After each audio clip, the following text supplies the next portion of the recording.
Hey, what do you want to drink?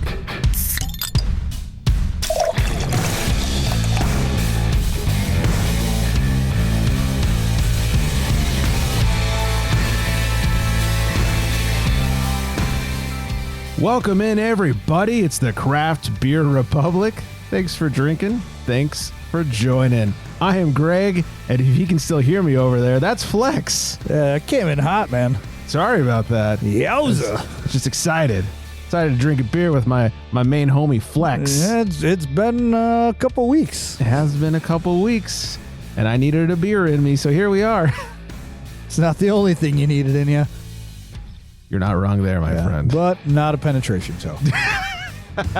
But we are penetrating your ears.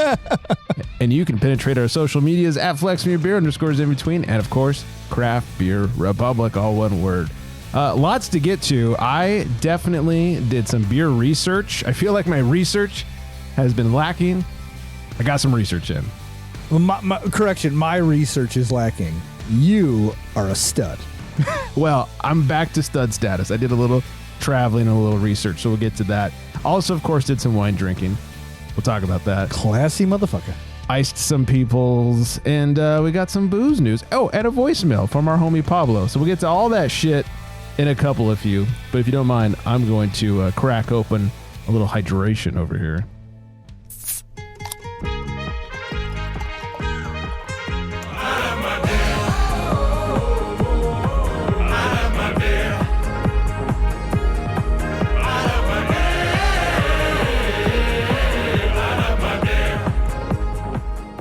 All right, I am drinking Mountains Walking Brewery Grazing Clouds.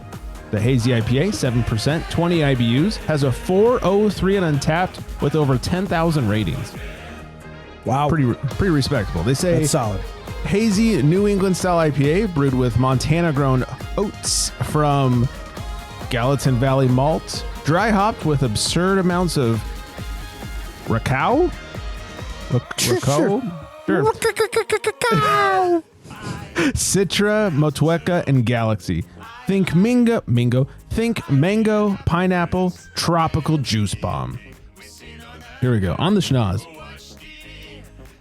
I definitely am picking up some pineapple on my nose buds there. Oh, nose buds. I like nose it. buds. Pineapple and fruity. Let's dig in the old jabberoni. Jobber it up, my man. So I am picking up mango. I am picking up pineapple. I am getting the tropical fruit bomb or juice bomb. It's actually really nice when you let it sit there on the tongue. You pick up all these hoppy, fruity flavors. Here's the one thing I'll say about this, and I don't think this is Mountains. I keep fucking that up. Yeah, you keep fucking that up. Mountains Walking Brewery's fault out of Bozeman, Montana. Remember the last few weeks when I've had some Tavor beers? I've talked about this like East Coast flavor that I can't really certain flavor in the East Coast beers. Yeah, I can't really explain it. It kind of presents itself as maybe like a little bit of burn or warmth or maltiness, and I'm having a really hard time putting my finger on it. This one I can taste all the things I should taste, but I still get a little bit of that on the back end. And this is clearly not from the East Coast; it's from Bozeman, Montana. So I don't think it's an East Coast thing. I'm pretty sure this is a Tavor thing. I've heard that they don't treat their beers with the greatest of respect. I'm thinking that's got to be the case. And I wish I could get it like direct from the brewery. This is where you're getting all of them from, right? Yeah, a lot of these beers I've had recently, any of the ones that are basically not from California, have come from Tavor. And I think, I don't know if they're running them through a fucking furnace or what, but I think they're getting damaged a little bit. The can on date is 5 months ago. It's December of 24. You know, it's one of those things where like, is the freshest beer in the world? No. Should it have a funny taste? Absolutely not. No. Worst case scenario, you lose a little bit of that hoppiness. But I'm thinking this has to be a Tavor issue, not so much a water issue or a East Coast issue. Right, just a regional issue as an entirety. Unless I just hate all water not from California or something. I don't know. Yeah. Half our water is not even from the state anyway. Could be. I feel like you hate a good amount of things. I hate lots of things. Water not from California? I mean... Fuck you. Just put it on the list, man. Right. You just made the list. That's a drop we need. You beat me to it. We need that drop. Yeah, so I don't know what it is. I wish I could get like the same beer direct from the source so I could do some science with it. I'm gonna have to see if maybe I can find, because I still have a few Tavor beers. See if I can find like their counterparts in a Bevmo or a Total Wine or something. Man, how fun would that be? Yeah, just to see like, all right, is this Tavor? Is it the beer? What is it? What's going on here? Because we talked about this before. Total Wine puts everything on a shelf. Yep. And is not refrigerated, but I don't have this issue with everything I get from Total Wine. Do they have a certain area in Total Wines by you that have like local refrigerated beers? So there is a fridge and there will be a certain amount. You've got like your regular tall boy shit beers. Okay. Your Bud Lights and all that stuff. And then you will have a certain selection of locals, especially like local, from within the county, because they probably brought them over in a refrigerated truck or something, and they keep them cold. So yes, there are some cold ones. Okay, just making sure. All the Pliny stays cold. They have it in the back of the fridge. Wow, brilliant. Yeah, all the Russian River stuff. So we were in there getting some supplies the other day, and I looked to see what Russian Rivers they had. Of course, they had Pliny, and they also had some of the sour and stuff. And those tricky bastards put a price tag on the Pliny. It was like, $7 or whatever it was.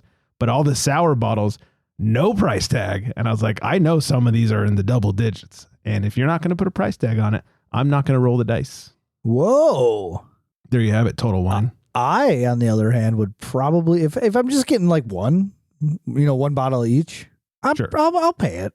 If I was in the mood for one, if I'm like, ooh, I really want that sanctification, yes, I would pay it, because I know it's not going to be crazy marked up. I'm within the state and all that stuff. But to just randomly buy one when I wasn't really thinking about it, not going to happen. Not if you don't price it. Oh, I like your stern attitude. I really do. Very firm with my... That is some respect right there. So anyways, get your shit together, Total Wine. But this beer, I like it. Other than that little weird flavor I get, which I'm attributing to Total Wine, to a Tavor, not to Total Wine. So we'll see. Like I said, did some beer research last week. Yeah. Had to travel for work. I was up north in San Francisco proper. This time, usually I'm like all around San Francisco. This time in San Francisco. A big shout out and fuck you to San Francisco Brewing Company. Okay. Wow. So they're the ones a few months ago when it's getting hot in here. I'll redeem it in a second. But a few months ago, they're the ones that we did that cruise out in the Bay. And it happened to be like beer week in San Francisco, and we smuggled all those cans back. And I had one on the show. The guy gave you the cans, and yeah, exactly. I decided to go check out the actual brewery because it's in the historic Ghirardelli Square. It's the old Ghirardelli chocolate factory, which it's super old building. It's brick. It's gorgeous. I love it. And they've turned it into a bunch of business. There's a couple of restaurants. There's San Francisco Brewing Company, a couple other things. So I figured I'd go over there. I'd check it out and get some dinner and all that stuff. And I took the cable car. It's such a San Francisco experience. Took the cable car all the way over from my hotel, walked into the brewery, and they were closed for a private event. Oh, that's not their fault. Well, it is, because I checked their gram before I went over to make sure they were open. Oh, if usually they posted about it. Yeah, you should post like, hey, we're closed today for a private event. Yeah. So then I got dinner elsewhere down there, and not their fault. I ended up having to like walk all the way back to my hotel because the transit system went down in San Francisco. What a time to be alive. I know. I was like, I could have. The wife's like, why didn't you just Uber? I was like, well, I kept expecting the streetcar to show up, and it never did. Found out the next morning that the whole system went down. So then the next night, here's where they redeemed themselves. The next night, I went back. And I called first, and they were definitely open. I had some beer. I had a flight. One of the beers I had was a sour, and they give it a Nerds, like the candy Nerds rim job. It's really good, actually. Cool. Kind of interesting. I've never heard of that with the beer, but yeah, it was a sour, fruity, sour thing, so it worked out well. I had some food. The food, honestly, was not that great. I had a chicken Caesar salad, and it had like a piece of chicken on it. Ugh. But the beer was good. I enjoyed the beer. So anyways, they slightly redeemed themselves. Did you get any to go? Beer to go? No. Okay. I think I still have a can from when I stole it a couple months ago. I then went to the Buena Vista and got myself an Irish coffee, and it was delicious. And then tried to do our first wakeboarding trip of the season. Tried to. tried to. So what was not successful. Yeah, what was the Achilles heel here?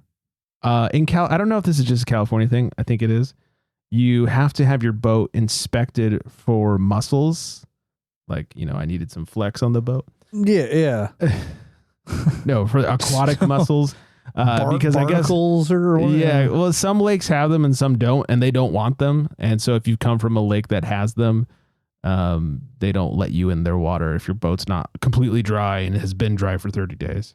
Oh, and we were taking in a different boat this time. We had a little upgrade in our boat situation over the winter, and the last place that the boat was test driven on, unknowing to us, a lake that was infested.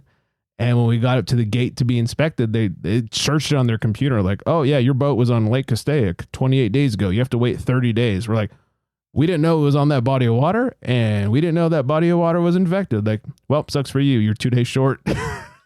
That sucks. Motherfuckers. So like, can't you spray it with something? Jeez. That was why I was like, yeah, spray it. Or, I mean, it's completely dry. If there was an aquatic animal in it, it's dead because the boat has been completely dry for 28 fucking days, you assholes. Wild. Oh, they were really shitty about it too. I would have went home and started researching like how long mussels live out of water and then bring them the report. Right. They only last for 22 days, bitch. Could have just AI'd that shit right there. You know how much you love your AI. Yeah, there's no reception there. I'd have been fucked. But anyways, the good news about that is since we have all those wine memberships up there, we're in Paso, we got to do some wine tasting. So we got classy. I did my beer research, and then I went and got classy with some wine research. Hell yeah. That was good. And I got to meet, I don't know if you know, my sister got married. Did you hear about this? This is news to me. I thought so. I know you'd be disappointed and didn't even know you had a sister. So this is wild.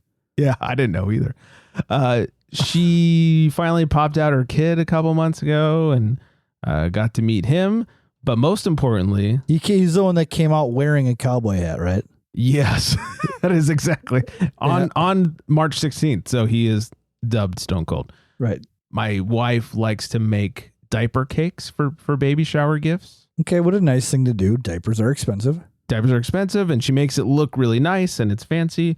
And then within the diapers that are inside the cake, she hides outfits, that kind, toys and that kind of stuff. And then you have to take it apart and find all these goodies and diapers. Well, she texted me about the day before we went up there and was like, hey, do you think it'd be mean to slip some ices in the diaper cake? What a genius. Oh my God, I got so hard. I was like, you need to slip. Well, she said an ice. I said, slip 2 in there. They can't be sharing this shit. Mom and dad need an ice. So got them to finally open. She found a way to do it. Yeah, she took out a couple diapers, replaced it with a couple of ices. We brought it up there. I'm so proud of Shannon. Oh, I was so turned on.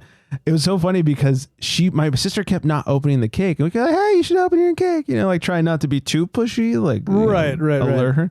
So finally, we got my mom to get in on it. I was like, Mom, you gotta tell Val to open. And she didn't know why, but I was like, you got to tell her to open up the cake. She's not opening the cake. We want to see what's inside. And she goes, oh yeah, hey, go open up your cake. Oh, okay, fine. So it's layered, 3 layers of cake. She takes the first one off and she's going through it. And on the second layer, you can kind of see the bottle cap poking through. She gets to the second layer. She's like, yeah, no. Oh, fuck. That's so great. I was like, call your husband. That might be the most unexpected ice job ever. Yeah, especially from Shannon, because she is a nice person, unlike me. And it was 100% her idea. Did you tell your sister, whom I just found out about, that it was Shannon's idea? I don't remember, honestly. I should, just so she knows not to get me back, but to get Shannon back twice as hard. Oh, I feel like she couldn't get you back because you're just going to expect it anytime they're around. It's true. Now. Yeah. Like the last time Jack her husband tried to get me, he put it in my boat bag, but I saw it. I was like, you it's saw right him there. Do it? Well, I saw him fucking with the bag. Oh. And I went, I'm going to open this and there's going to be an ice right here. No. It's like, oh, there is an ice. Who knew? That one doesn't count, fucker. So that doesn't count. No, I knew it was there. Oh, in that sense. Yeah. I saw him do it. I can't watch you do it and have that count. That's true. It's gotta be sneaky. Sneaky, unexpected. Okay. Yeah. Fair enough. I'll allow it. Terrible job. Yeah. So anyways, it was a good time. Some wine tasting, fortunately no wakeboarding, and lots of icing. What an amazing weekend. Yeah. How about you? Any get drunk lately or anything? Any research? I did a little beer fridge clean out, and that was only because I had like 3 beers left. Sure. You wanted to clean out the fridge and wipe it down. I've been cutting back, lowering the consumption of my alcohol intake. Yeah. And I just wanted these beers out of my fridge. Just been staring at them. And it was 2 7.8%. And then top it off, the cherry on top, it was a 12% barrel aged stout. Nice. And let me tell you, I woke up the next morning. Oh, this is all the same day? Oh, yes. Yes, it was all on the same day. Mind you, while I've been cutting back. Right. And it bit of a lightweight. Quickly reminded me why I am dialing it back. It was... How was that next morning? It was a no workout morning. Okay. And, donuts? No, I could have used some, but just real groggy morning till about, 1 o'clock. Just nice. That lingering headache. And I know it well. My stomach was good. Oh, stomach was good. So that was, I was happy about that. But man, that headache just kind of stuck around. And yeah. I don't know about you. The older I get, the more it is a headache situation and less of a stomach situation. I think I've been learning the same thing. Yeah. I'll wake up and just like, oh, fuck my life. My head is spinning and blah, blah, blah. But there is no throw up on the horizon whatsoever. No, but you also can't throw up away a headache. No, it makes it worse. Right. You could throw up away a stomach ache. Exactly. But not that headache, man. It's just going to sit there. I mean, there's been plenty of nights where I was throwing up away a little bit of drunkenness and then just kept going. Well, we've all been there. We've all had those boot and rally nights. That's what your 20s are for. I co-sign that 100%. Yeah. If you're not puking and rallying in your 20s, what are you doing with your life? Yeah, you're not even doing it right. No. We don't want to know you. You should probably get new friends. Yeah. Or your friends should get new friends. Or that. Yeah, they shouldn't hang out with you loser. Yeah. Somebody has reached an impasse and needs a change of lifestyle. Exactly. All right, before we get to voicemail action, let's find out what's going to give Flex a hangover tomorrow.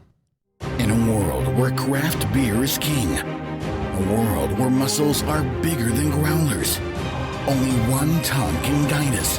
One man, one tongue, one tongue jobber. In this world, we must find out what is Flex drinking. I can see it's purdy. Yeah, that's wonderful. I did my homework. I went out and I bought some beers. I had no sick kids. I had nothing holding me back. And I went golfing, so it was easy to pick up on the way home from golfing. Yeah, digging it. So I got some Dricker Brewing here. Oh, out of Fargo. It's been a minute. North Dakota, the old No Deck. And honestly, I got this one purely for the name. It's called Muscle for Rank. I can understand why. I have muscles. It doesn't have any muscles on the can, but it's got all these monster guys and looks like they're competing for rank, or camera time. Or camera time. And one has a sign, it says, Mr. Drecker puts the E in stupid. I don't know. Maybe that's like an inside joke. Yeah, I don't know. Little ghost guy giving the middle finger. That's actually fucking awesome. Oh, yeah, up at the top. Yeah, that's amazing. That I do like my that. day. So this one, I love their cans, by the way. Not only the can art, but they have the kind of malt they use, the hops, the yeast. It's amazing. It is fun. Pale two-row, flaked wheat, and chit. Chit. Is it chit? C-H-I-T? Chit? Chit? Holy chit. Yeah. It's bullshit. Then they used Mosaic Cryo, Mosaic Galaxy, and Eldorado, and then their house IPA yeast. So 7% beer. Relatively new. It's got under 1,000 check-ins. 3.9 on the old Untapperoo. And it reads, bursting with Mosaic Cryo, Mosaic Galaxy, and Eldorado hops. Muscle for Rank is a brand new IPA that hits you with a tidal wave of juicy mango and passion fruit with a citrusy punch. But the real treasure is a strong candy peach flavor. A sweet reward that lingers after each sip. A lot of talk there. Beautiful, gorgeous, bright yellow, hazy. It says it's an American IPA on the Untaparoo. I don't know. It just looks like a fucking hazy. Maybe that's American. Maybe. Yeah, but that lacing too, it's just super sticky on the glass. You can't even see through the glass because the lacing's so sticky. No, it's perfect color. Dip the old nose buds. You're welcome for that. So here's the fun thing. I've been experimenting with this beer a little bit because I opened it a little bit before the show. If you kind of take little short sniffs of it, tons of mango. You take like this big, deep whiff in with your nose, and you really, really get the passion fruit on the back end. So they nailed the aroma here. It smells wonderful. Definitely a little hoppy. And you can almost smell like that hop burn coming from it. But everybody knows by this point of the show, I love that. Yes.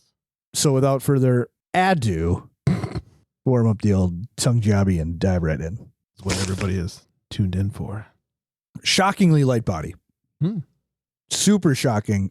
I like the carbonation here. It's like effervescent almost. And with that light body, I think that works really, really well.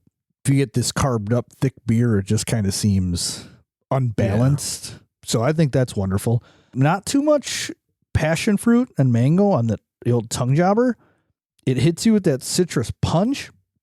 And then you get this, it's not as rewarding as I would have liked, but that peach candy flavor that they said. Oh, yeah. That's your favorite. It's faint. I love it. I really do. But it's faint towards the back end. I just wish it was as pungent as they said it was in the description. But either way, I'm going to take it. Super solid beer. A little bit lingering bitterness. All in all, I'd say 3.9. Super solid. Super duper solid collective score. Nice. Sounds like a delight. Yeah, I'm excited. I'm sad I only got a single can of this, though.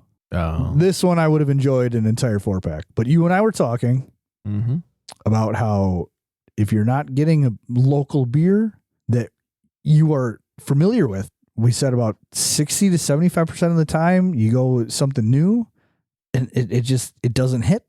Yeah, the risk is too high. And then you got 3 more cans that you kind of just got to choke down. Right.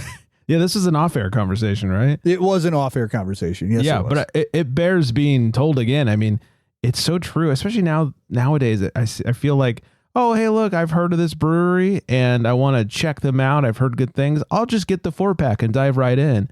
And then you get that 4-pack and dive right in. And big mistake. You got 3 beers you got to choke down. Or you get it from Tavor and it's got some weird funk to it. There's that too. Weird. I don't know. Went through a fucking kiln or something. Or we're not saying don't try new breweries. Just try them one at a time. Yeah. Don't. We're such craft beer advocates. Don't buy a 4-pack. Stop spending your money, people. That's terrible. Fire us now. You're right. This is officially like the Big Beer Republic now. Right, yeah. I know. Little do they know, Miller Coors has been paying us for a year now. To slowly tell you to stop drinking craft. How funny would that be?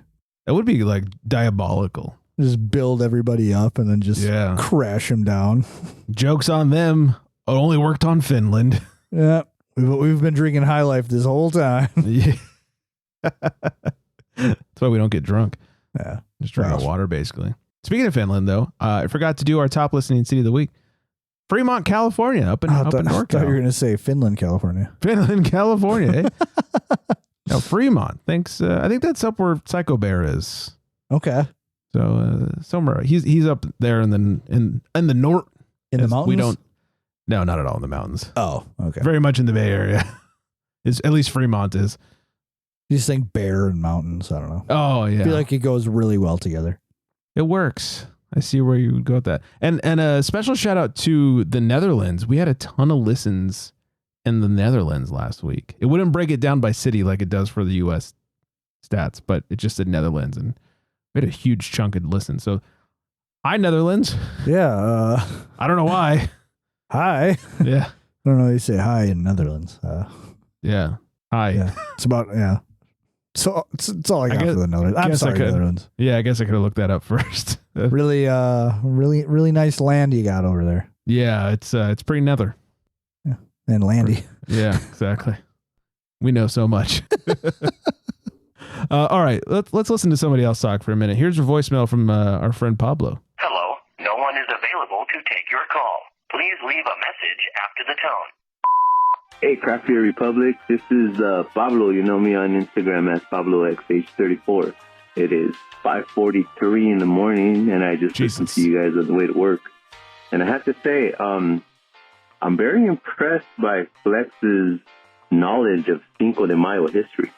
That was pretty rad. As a Mexican-American, I appreciate that he knew that. But here's a random information about that. I believe, and Greg, you can fact check me on this, I believe the reason Cinco de Mayo is celebrated a little more here in the U.S. than in Mexico is because in that little battle there where the Mexicans defeated the French, they actually prohibited the French from assisting the Confederacy during the Civil War. Now, I mean, imagine if they would have helped the Confederacy where we'd be now. Actually, I think we're living it now. Anyway, just thought I'd give you guys that random information. Thanks for all the funny. You guys are great. Listen to you guys every week. Bye. Damn, Pablo just made my day. Yeah, mine too. Thanks, Pablo. I've told the story before, years ago. The reason I looked up Cinco de Mayo is because my wife and I got married May 3rd, 2013. And we literally left for our honeymoon the morning, like 5 a.m., May 5th, and we went to Playa del Carmen. We were going to Mexico on Cinco de Mayo. And we were in the cab from the airport going to the resort. And the driver, he's real nice, talking to us, asking us why we're down there, what we're doing. And of course, we told him, we just got married, spending our honeymoon. And then we were like, yeah, we're just really excited. We're really excited to be down here, for Cinco de Mayo. And it was just like, you could hear a pin drop in that fucking car. He's like, fucking gringos. And like, this guy just didn't care at all. He paid no mind to us saying Cinco de Mayo. And we're just kind of like, oh, that was kind of fucking weird. So then it stuck with me for, until we got back home from the trip, and I did a little research and looked into it. And I was like, oh yeah, why would anybody want to fucking tout that and celebrate it? Like, that was, I felt like such an asshole. Well, and I applaud you for not being the typical American who'd be like, yeah, that's weird, and then brush it off. You actually did your research and figured out why you looked like an asshat. Well, I'm a keen observer of human behavior. Yeah. I'm not a smart man. I'm really not, but I'm knowledgeable, right? So if I don't know something, or if I question something, I'll look it up and then I'll absorb it like a sponge. And you retain it. That's the most impressive part. Yeah, I retain-ish. Like, I don't remember. If it's a movie 100%. Quote, you'll remember it. Well, that's accurate. But you and Dan. I just try to, enlighten myself. It's like the whole, it's like my ignorant Juneteenth story. I have a friend, his birthday is June 19th. Okay. And he would always call it Juneteenth Day. And I thought he was just being an idiot and like making up his own day. And then I actually looked up Juneteenth Day and found out what it was. And I was like, oh, damn, that's a fucking day, man. Like, that is a real day. Yeah. It's not just your friend's fake birthday. Right. So then that's, again, something that, not a lot of people, it's been brought into light, I would say, like the last 5 years.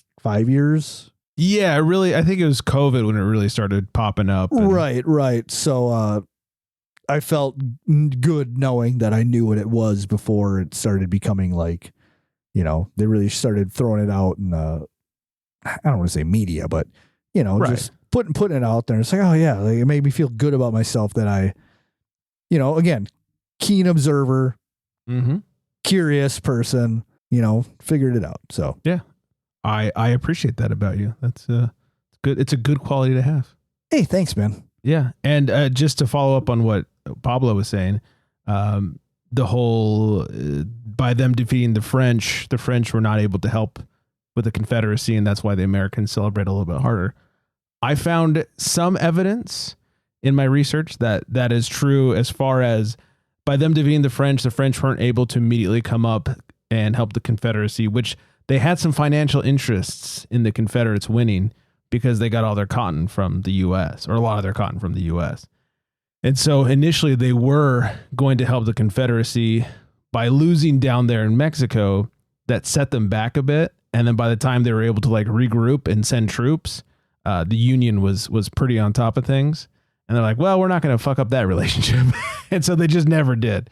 As far as that being why we celebrate, I found no connections to that. Everything I found was just because American companies like to jump on any holiday and, you know, make it a Hallmark holiday, basically. Yeah, right. So, but yeah, so there is apparently some truth to that. It was, I had not heard that part before. Cool. Thanks for the education. Yeah, I had no idea about that. Yeah. So 805-538 beer. If you guys want to smarten us up to something, go ahead and leave us a voicemail. Doesn't have to be beer related, as you can tell. Yeah, no, you'll make my day. Yeah. We love the facts. So, speaking of facts, let's do a little booze news. Ooh. I saw this as I was compiling news for the show, and I thought I'd just read it for any of the brewery owners or operators of a brewery that are listening. You know, like I know Ryan over at Malibu Brewing listens and all that stuff. I hear they have really great food. They do have some great food. You're not wrong about that. The TTB, the Tobacco Tax and Trade Bureau, has opened its tax simplification pilot program to brewers who file taxes semi-monthly, quarterly, or annually. The new process combines excise tax filing and operational reporting, which were previously separate forms. If you want to participate, you must apply on the TTB's website and then get accepted. The TTB expects to run the pilot, which launched April 30th, for at least a year before starting the rulemaking process to make it permanent. So this sounds like an easier way to report all your shit. So if you're interested, go to the TTB website and sign up for it. And you have to be approved to get into it. So you probably have to, like, you know, paid all your taxes and shit. So if you don't do that, yeah, maybe don't report. Maybe go hide in a hole somewhere. So there's my PSA for the day. Here's an app no one has asked for. Instacart has launched Fizz.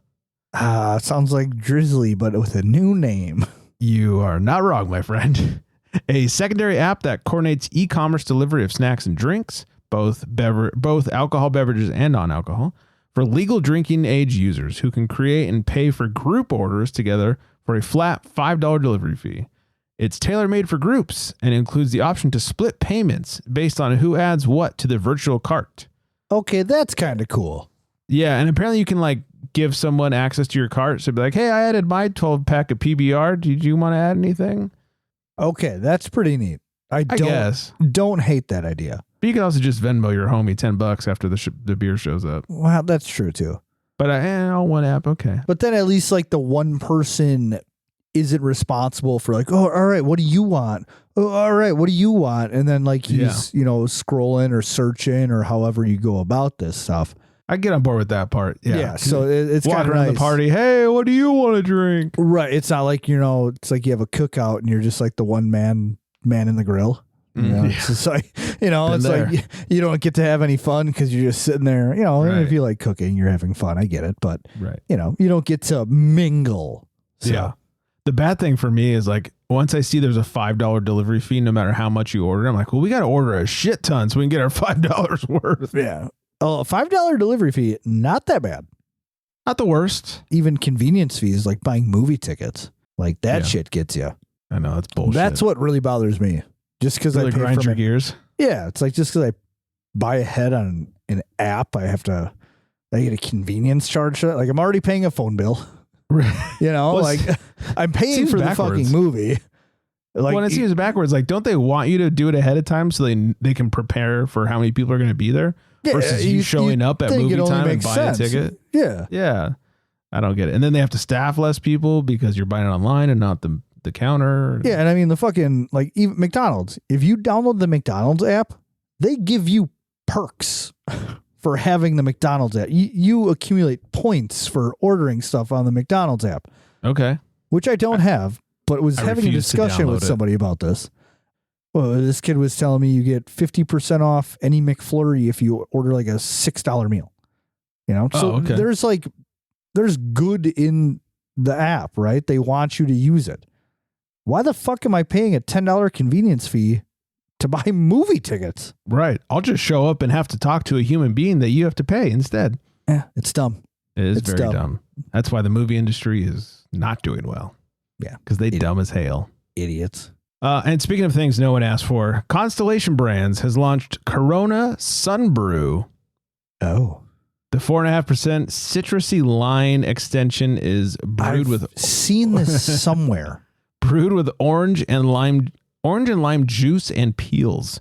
Available in 6 and 12-pack bottles, as well as single-serve cans. In addition to Sunbrew's rollout, Constellation is releasing lime-friendly 12 and 16-ounce cans for summer across all Corona family pack sizes. So you can fit your lime in the can hole, is what that is. Because their beer is so shit, you have to add lime in order to stomach it. It is gross. It is so gross. But on a related note, I guess, to Mexican lagers, the Modelo, they have that Modelo Oro, where it's like that lighter, like Modelo is like 4.5%, something like that. Okay, sure. Somewhere in there. This Modelo Oro is 4%, and it's only got like 3 grams of carbs or some shit like that. I've not heard of this. They only had it in cans, so this is the big thing. They only had it in cans like last year, I think it came out. Mm. And I went over to my in-laws for a Mother's Day and birthday dinner. My mother-in-law had it in bottles because we were doing like a taco thing. Yeah. It was fucking solid. Huh. I just found it. 3 grams of carbs, 90 calories. Yeah. And it was pretty tasty. Like it tasted like Modelo. 4% ABV. Yeah. So it not bad. Like if you're going to sit around and have like a, it's not a domestic because it's an import, but you know, like a Mexican lager. Like a Mexican lager. Better than a fucking Mick Ultra, I would imagine. Oh, much tastier and much more enjoyable. Yeah, I mean that's not a high bar, but yeah. That's accurate as well. But yeah. I love my Modelos, or my Modelo for Chew. I got to say it like that. Thank you. Much appreciated. You're welcome. It was really solid and I enjoyed it. And I just want everybody to know, so if you see it, don't feel all right, like you can't try it. If I can find a single somewhere, because we don't buy packs. Yeah, don't buy whole packs. I will buy one and try it. Oh, that you could buy it. Just buy it. And then because it's not craft. And then buy another craft 4-pack. For every crap beer that I buy, I have to buy a 4-pack. Right. Craft. There you go. Make up for it. Yeah, exactly. Monster is continuing to ruin the alcohol category. Weak alcohol sales dragged on Monster beverages Q1, part of confluence of factors that saw net sales drop 2.3% during the quarter. Net changes in foreign currency exchange rates cost Monster over $57 million in Q1. Wow. But the company's sliding alcohol brand segment is likely to draw more attention. The division reported a $34.7 million in net sales during the quarter, a 38.1% decline year over year, which the company attributed largely to the launch of Nasty Beast Hard Tea. Well, who wants to buy that? Why would I buy something called Nasty? Bad marketing. Yeah. It goes on to talk about all the breweries that they've shuttered over the last few years, including Wasatch that Steph was complaining about over in Utah. So speaking of ruining alcohol industry, I forgot to mention this a couple weeks ago. Okay. One of our beer vendors came in and they give us free samples every now and then. Quality control. So I've never had one before. A beer? Nope. Just listen. They gave us 4 25-ounce cans of Four Locos. Oh. And they were all different flavors. Uh-huh. And they sat in the back cooler for like, I don't know, 3 weeks. And then I believe it was the day before Easter. Yeah, it had to be the Saturday before Easter. You know, you had a huge week and busy week. So, you know, our post-work beers that we like to have, one of the guys was like, hey, we got to try one of these today. And he cracked one open. Wish I could remember what flavor it was, but it doesn't matter because it's fucking terrible. Right. And there was like 7 guys that tried it. And everybody just thought it was the absolute worst thing you could drink. Why do people drink them? That's what I want to know. They are absolutely disgusting. They're garbage. They're astringent. They're like just over sugared trash. Yeah. I think I've tried one since they're, you know, in 2010-ish, they got like taken down. Yeah. And they had to like reformulate because the whole caffeine thing. Can't have caffeine in alcohol drinks anymore. Now the old Four Locos, also garbage, but they'd fuck your shit up. Like at least there was a goal when you drank those. Well, I mean, these things were still like 12%. So yeah. like you drink this and you are going to get fucked. But why? I was trying to figure out after one sip, why would anybody drink this? This is fucking trash. Yeah, it is trash. So I had one back in the old days. I pounded, somebody brought one to an event I was at, pounded a Four Loko, and then like had a pitcher of beer, and all within like a few hours, like not right away, and some dinners. I had like pizza or something. I still remember this day. I'm driving home. I'm driving my friend home. I feel perfectly fine. Maybe like a little buzz. Nothing that I can't drive with. Drop my friend off. As I'm driving from her house to my house, all of a sudden it's like a light switch went off and it fucking hits. And I was like, oh no, I need to get home immediately. I am down. Luckily it was like 1.5 miles, but I was like, I am downgrading rapidly. I don't know what's happening to me. I passed out like fully clothed, all that shit. And this is back when I was working the morning shift. So I had to be up at like 4 a.m. I don't remember any of this, but I set up my coffee maker to go off at the right time and all that shit and did my stuff, but I don't remember any of it. That sounds about right. Yeah, but that's the old Four Loko. Now it just tastes like garbage for no reason. Yeah, and I don't know, fucking gross. Yeah, pretty fucking gross. I feel like it's for the people that still like juice from concentrate. Don't want to add the water. Yeah. That's exactly what it tasted like to me. That makes sense. Like, oh yeah, this is shit. Yeah. Oh, you like diabetes? Pour me another. Well, apparently you lived to be like 88, like Wilford Brimley. That's true. God damn. Diabetes. We'll end it with this one, with a trip to Florida. Hi, Vanessa. Hello, Vanessa. Drunk Florida man leads cops on 30-mile ATV pursuit on the evening of April 20th. 420, bro. Now, I need to know if the cops were in cars or if they were on ATVs. Oh, cops were in cars. Oh, interesting. 44-year-old Damian Scott Stafford decided it would be a good idea to mix alcohol, threats, a knife, and a red Yamaha ATV into one unforgettable mess. Police were originally called out for a disturbance involving weapons, but by the time they got there, Stafford had already dipped, tearing off into the night on his quad, shirtless and ready for war. That's the best. It's so Florida. Officers spotted him soon enough. The chase that followed sounds like it came straight from a Grand Theft Auto mission. No headlights, speeds topping 80 miles per hour. I didn't know they could go that fast. I didn't either. This is why I was so amazed by the story. And weaving through residential neighborhoods for nearly 30 miles. Also, no helmet with no shirt, doing 80 on an ATV. And also, for the record, I'm just picturing, I haven't seen him, but a barbed wire tattoo around his arm. There's got to be. The video was not that clear. I couldn't make out even on both his arms easily. At this point. And I bet there's a name on his chest.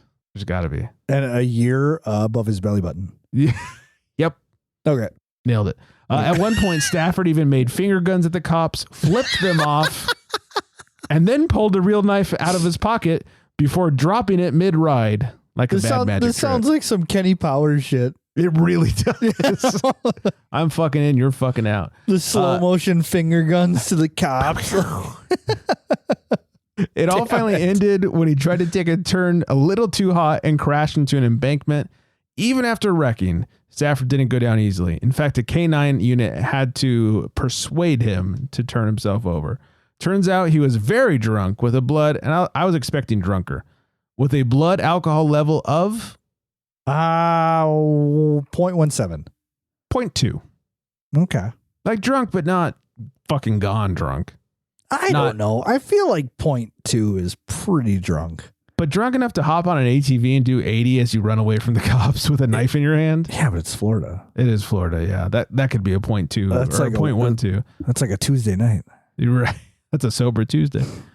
He now faces a laundry list of charges, including assault with a deadly weapon and DUI. Welcome to Florida.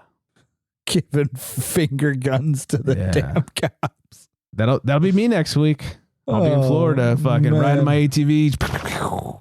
Fuck you, copper. Here's my grenade. And my gator. Well, I'm going to hit some music. Let's wrap things up. Why don't you do that? Let's do it. Follow us on the socials at Craft Beer Republic, at FlexMeBeer_ in between.